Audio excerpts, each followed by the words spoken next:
हरे कृष्णा, राधे राधे।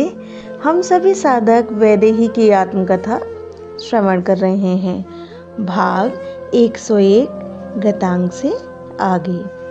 मैं वैदेही, हा राघवेंद्र, हा रघुनाथ, पर मेरी कौन सुनता। बड़ी तीव्र गति से रावण का रथ चल रहा था। मैं इधर उधर देखे जा रही थी। मेरी दृष्टि ज़्यादा नीचे ही थी। वर्णन से बाहर जा चुकी थी मेरी वेदना। मैं बार बार जटायु जी को भी याद कर रही थी कि ओह, मुझ भाग्यहीना के कारण जटायु जी के प्राण चले गए। कोई तो दिख जाए। मैं नीचे ही देख रही थी अपने स्वामी श्री राम तक संदेश पहुंचाने के लिए। कोई सूत्र तो हो। तभी मैंने देखा एक पर्वत शिखर है। वहाँ 5 शक्तिशाली से दिखने वाले बानर दिखाई दिए। मैंने अपना उत्तरीय फाड़ा और अपने सारे आभूषण उतारकर उसमें बांधकर नीचे फेंका। मैं सीता हूँ, जनक पुत्री सीता। आप लोग मेरे भाई बनना।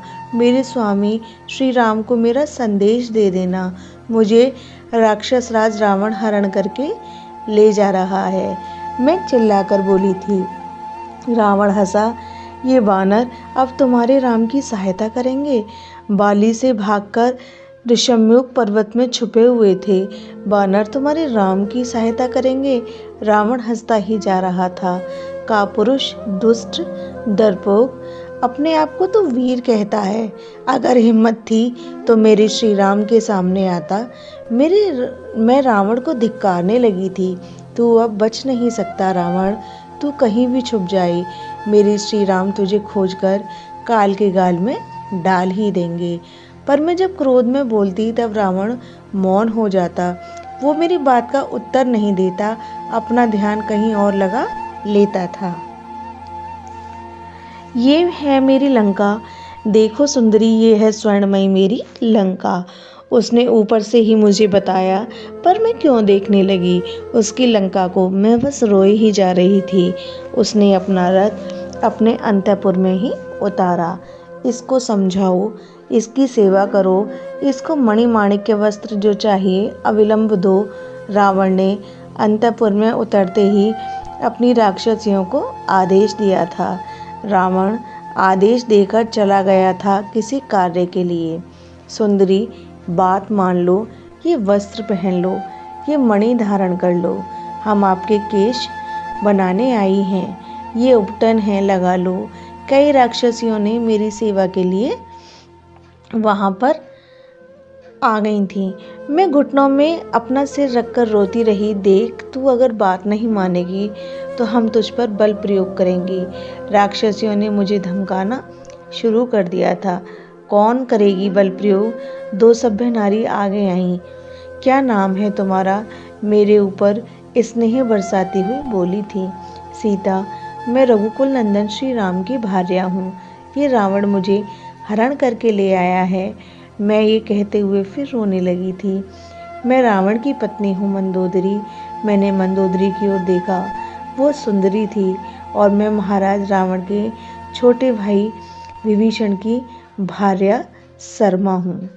माँ, आप लोग यहाँ हैं। मैंने देखा एक सुंदर सी युवती। सांवली थी वो, पर नैन नकश तीखे थे उसके। 3 चोटी बना रखी थी। वो गंभीर थी। उसने मुझे देखा और ध्यान से देखा। ताऊ जी सुधरेंगे नहीं ताई। अपने ताऊ को ऐसा संबोधित करते हुए उसने कहा। उसने मंदोदरी की ओर देखा था। ये कहते हुए वो इतना कहकर मेरी ओर आई, मेरे पास आई। मैं उससे थोड़ी खिसकी। मुझे यहाँ किसी को स्पर्श नहीं करना था, चाहे महिला ही क्यों न हो। आपके पति? उस युवती ने मुझसे पूछा। श्री राम, मैंने कहा। ओह, राम राम राम। उसने बड़े प्रेम से इस नाम का उच्चारण किया। मैं उसे देख रही थी। इस युवती का हृदय मुझे पवित्र लगा। मेरे पिताजी कहते हैं कि राम इस सृष्टि का सबसे सुंदर नाम है। तुम्हारे पिताजी? मैंने उससे पूछा। ये मेरी माँ है, शर्मा। उसने बड़े प्रेम से अपनी माँ की गली में हाथ डालते हुए कहा। मेरे पिताजी हैं श्री विभीषण जी। तभी रावण आ गया। ये माने कि नहीं, राक्षसियों से उसने क्रोधित होते हुए पूछा। ये कोई बात सुनते ही नहीं, किसी पदार्थ की ओर आकर्षित ही नहीं होती, बस ऐसे ही बैठी है और रोए जा रही है। राक्षसियों ने कहा, ताऊ जी, अगर आप आज्ञा दें तो मैं कुछ कहूँ। उस विभीषण की बेटी ने रावण से कहा। हाँ कहो, क्या बात है? रावण ने शांत होकर पूछा।